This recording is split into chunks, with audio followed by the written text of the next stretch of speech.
Boa tarde. O vídeo de hoje é sobre objetos perdidos. A quem pertence o objeto achado? A quem pertence a coisa achada? Onde está isso?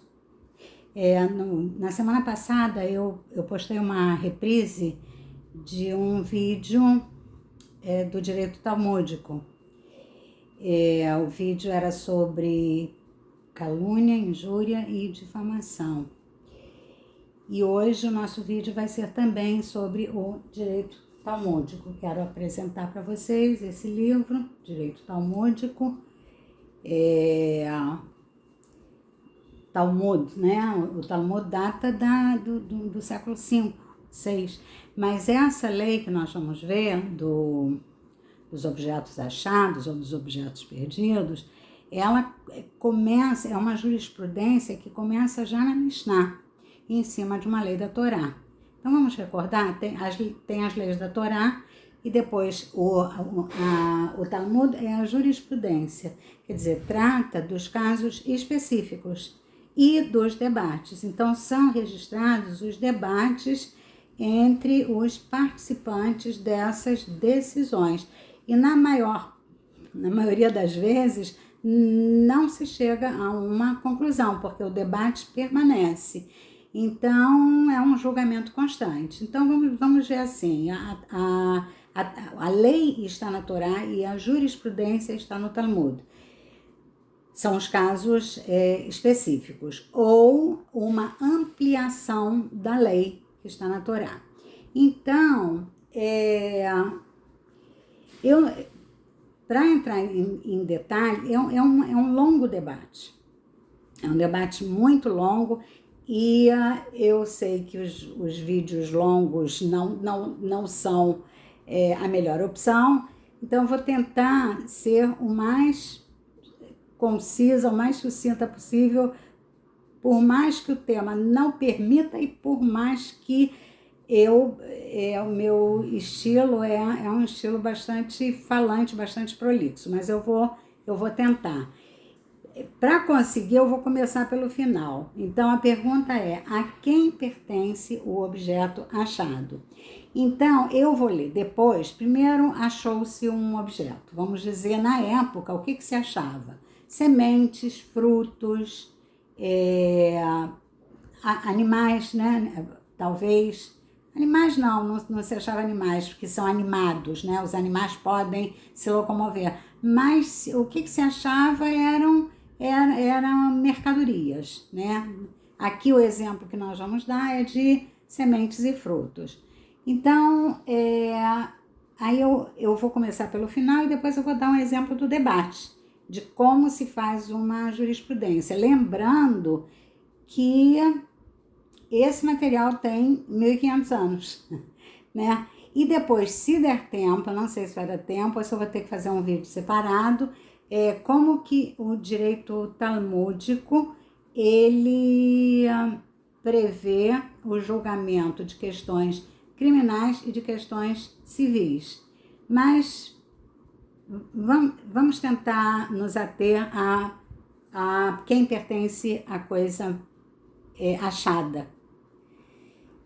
Então, é sobre objetos perdidos. Então, eu disse que eu vou começar pelo final. Então, o final inaugura, né, um conceito jurídico chamado Ieus. A palavra existe, Ieus é desistência, né, renúncia, desistência.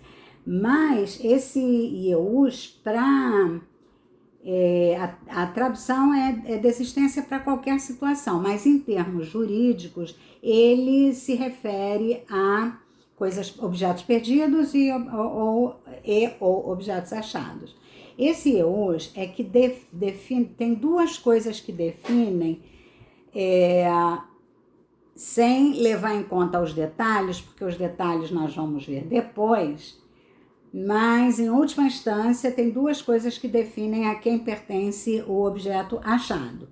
Primeiro, se o objeto é identificado ou não identificado, né? Então, isso é mais ou menos óbvio, mas isso consta como um roteiro para os juízes.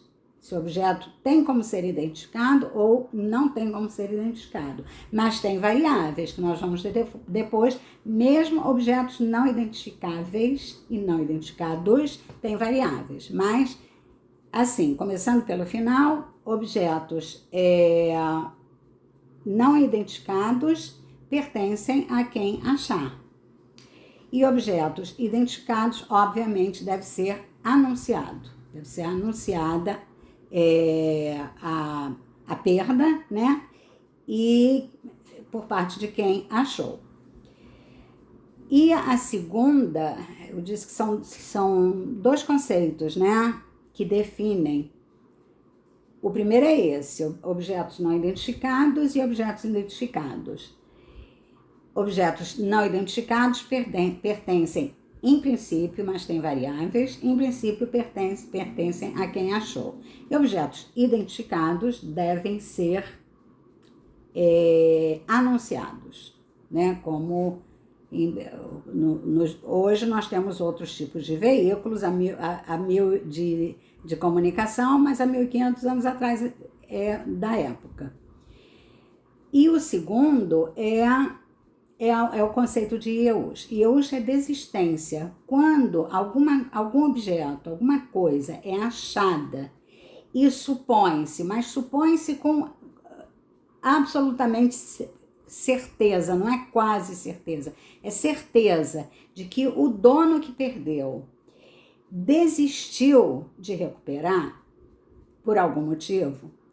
Se ele desistiu de obter de volta, de reencontrar, de achar, isso se chama Ieus. Então, existem objetos perdidos que, obviamente, o dono vai entrar nessa categoria jurídica de Ieus, de desistência. Então, por exemplo, se alguém acha R$100 na praia, ou na areia, ou na água rasa, acha R$100 na praia.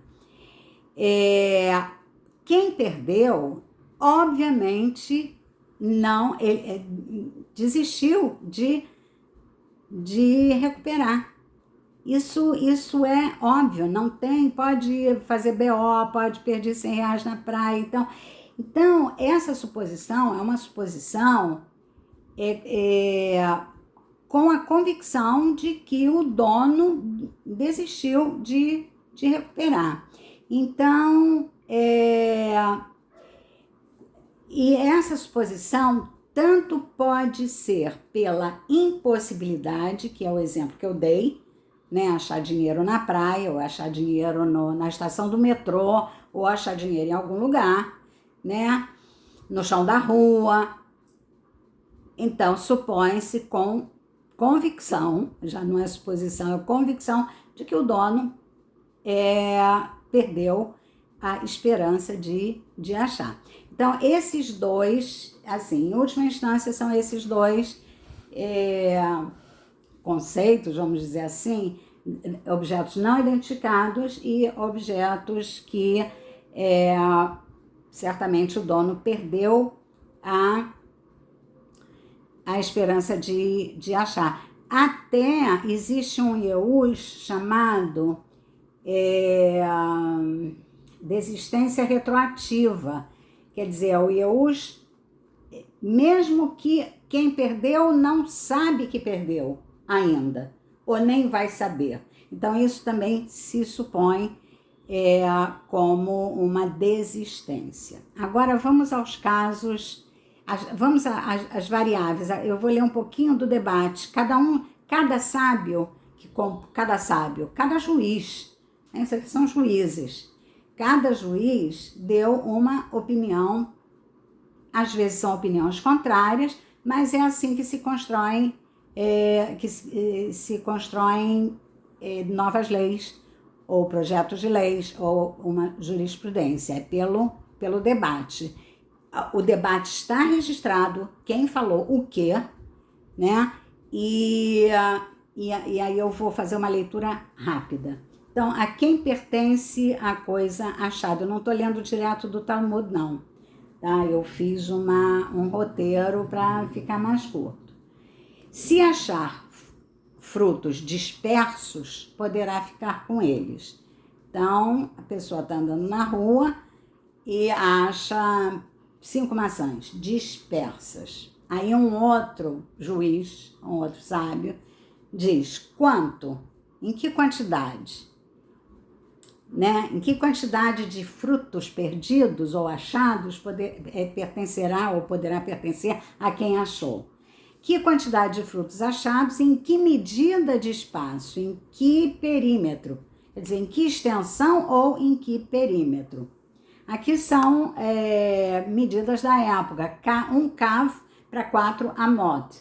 Eu transformei essas medidas, cav e amá, para as medidas de hoje, deu aproximadamente, aí o sábio responde, para quem pergunta, poderá ficar com os frutos? Tratando-se de quantos frutos em que extensão de terreno? Então, a resposta é até 1,4 kg numa área de 2 metros. Não ficou claro se são 2 metros de extensão ou 2 metros quadrados. Mas vamos fixar isso, até 1,4 kg numa área de 2 metros. Eu suponho que 1,4 kg de batata inglesa, daquela maior, deve ser umas 7 batatas. Então, se achar 7 batatas, vamos fingir que né? Não vamos entrar no detalhe, mas na ideia em si. 7 batatas numa extensão de 2 metros, que são 4 amot, ou 2 metros quadrados, então pertence a quem achou. Aí diz um outro sábio, se houver uma quantidade maior de frutos espalhados nessa área, em 2 metros, deverão ser anunciados para devolução ao dono. Isso já é uma variável. Aí um outro sábio diz assim, depende da disposição dos frutos achados. Olha que sutileza, olha que detalhe. Depende da disposição dos frutos achados. Aí esses achados estão entre aspas, né? Parece. A coisa perdida deverá pertencer a quem achou, supondo-se que caíram acidentalmente e o dono irá considerar perdido e não terá esperança de recuperar. Se os frutos estiverem dispostos de forma a se supor que foram colocados ali intencionalmente, tipo empilhados, e até mesmo uma quantidade inferior a 1,4 kg, não pertencerá a quem achar, porque sugere que o dono pretende voltar para recuperar. Olha um detalhe diferencial. Isso é jurisprudência. Aí alguém disse assim, peraí, se os frutos estiverem dispersos, denota, né, que os frutos caíram da bagagem por acidente, do camelo, ou do cesto, ou do que for. Porém, se eles estiverem empilhados, então tem as batatas, né, estão juntinhas ou empilhadas, supõe-se que o dono deixou ali, né, foi providenciar alguma outra coisa e tem a intenção de voltar. Nesse caso, não está caracterizado com convicção o conceito da desistência, porque estão empilhados. Então, aí um outro juiz, né, vamos chamar de juiz, o ministro, dá uma outra possibilidade.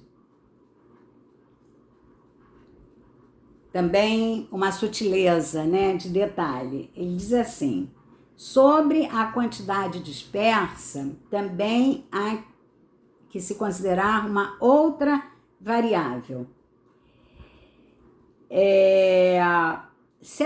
Certamente supõe-se que o dono, haverá desistência do dono de recuperar 1,4 kg em 2 metros. Nesse caso, pertencerá a quem achar, como já vimos. Porém, recuperar 1,4 kg de frutos dispersos em uma área menor demanda menos esforço. Então, é de se supor que o dono retornará para recolher. Nesse caso, não pertence a quem achar. Se debate.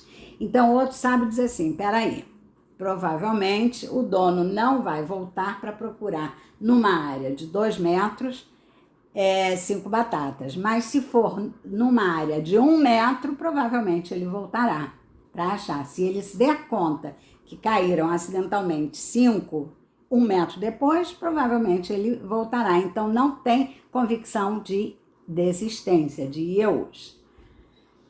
Aqui a quantidade, né? Aí um outro juiz fala sobre a qualidade do produto achado. Então, o outro juiz diz que isso não é possível generalizar. Por quê? Dentro do peso e medida diária, quer dizer, 1.400 em 2 metros, é preciso considerar quando haverá desistência por parte do dono de achar e quando não. Como assim? Qualidade. Se forem sementes de trigo, olha só, um outro juiz levantou outra questão. Gente, não é só a quantidade que conta, é o que foi perdido. Se o dono vai desistir de recuperar, se for alguma coisa mais valiosa, e ele dá como exemplo, 2 exemplos, sementes e frutos. Então ele diz, se forem sementes de trigo de pouco valor, supõe-se desistência. Mas se forem sementes de gergelim, que são de valor maior, supõe-se que não haverá desistência. No caso de tâmaras ou romãs espalhadas para o dono recolher, supõe-se que não seja difícil de recuperar por serem de tamanho maior. Logo, não pertence a quem achar, porque não há certeza de desistência por parte de quem perdeu. Quer dizer, eles fizeram um debate em cima da desistência. Em que casos se pode ter a convicção de que houve desistência? No objeto não identificado, nos frutos não identificados, né? Então, na quantidade e na qualidade. Se forem frutos de menor valor, supõe-se que haverá ieus ou desistência. A desistência por parte do dono de reaver o objeto é uma condição legal jurídica, e desobriga quem achou de devolver. Quer dizer, tem que ter certeza da obviedade, né, da desistência por ser impossível, ou pelo tempo decorrido, ou pelo pouco valor, ou pelo tempo que demanda, mas tem que ter uma argumentação de provar a impossibilidade de recuperar e pressupor o ieus, a desistência. Da identificação e não identificação. O objeto identificado com algum sinal, nome ou marca, deve ser anunciado para devolução. Objeto sem identificação pertencerá a quem achar, supondo-se todas as possibilidades enumeradas anteriormente. Qualidade, quantidade, importância, valor. Quer dizer, salvo no caso de objetos achados sem identificação, mas empilhados ou enfileirados, que não parece perda acidental. Agora, ieus shelom midat quer dizer a desistência inconsciente. Antes eu chamei de desistência retroativa, pode ser também, mas é desistência inconsciente a tradução do hebraico, ieus shelom midat. Considera-se desistência mesmo antes do dono tomar consciência da perda, no caso de impossibilidade total de recuperação. Portanto, o objeto pertence a quem achar. Bom, eu espero que esse vídeo dê uma noção do que representa o Talmud. Quer dizer, tem outros conteúdos no Talmud também. Tem midrashim, historietas, mas o Talmud é basicamente o relatório de debates entre os juízes para se chegar a uma conclusão do que não ficou claro anteriormente e para julgar casos específicos. vai ficar para o próximo vídeo, então, direito talmúdico número 3. Como é o julgamento, como são a quantidade de juízes para julgamento em processos criminais e em processos civis. Vai ser direito talmúdico número 3. Eu acho interessante para estudantes de direito ou quem esteja fazendo um trabalho, um artigo ou uma tese, acho interessante divulgar. Peço que divulguem, que deem like, que curtam, para engajar melhor o canal, porque o canal está muito restrito, por enquanto, por ser um público-alvo muito específico. Agradeço a quem ficou até o final e até o próximo vídeo. Tchau!